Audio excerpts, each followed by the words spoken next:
Haunting Night Shift Secrets. It was 3 a.m., the witching hour, and the radio station was cloaked in a silence that only the night can bring. I had been working the night shift for months, my voice a constant companion to insomniacs and night owls.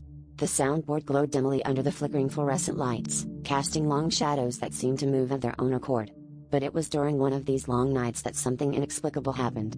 As I was about to announce the next track, the static on the airwaves suddenly grew louder, and through the crackling noise, I heard my own voice, distorted and hollow, calling out for help. The voice was unmistakably mine, yet laced with a desperation I had never felt. "Beware the storm," it whispered, the words tangled and static. "It will erase you." My heart pounded in my chest, and I glanced around the empty studio, half expecting to see a shadowy figure lurking in the corners. But there was nothing, just the quiet hum of the equipment and the cold realization that something was terribly wrong. I replayed the recording, trying to rationalize it as a technical glitch, but the dread that settled in my gut told me otherwise.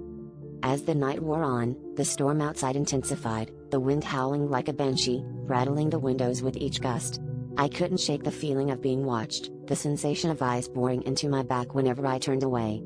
I tried to keep my mind occupied, focusing on my duties, but the words of the distress call echoed relentlessly in my mind.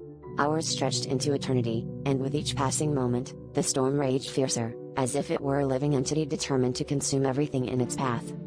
Just before dawn, the power flickered, plunging the station into darkness, save for the emergency lights casting an eerie glow. In that moment, the static returned, louder and more insistent, drowning out all other sound.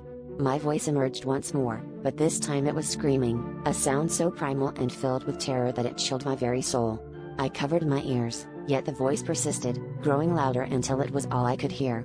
And then, as abruptly as it began, it stopped, leaving a deafening silence.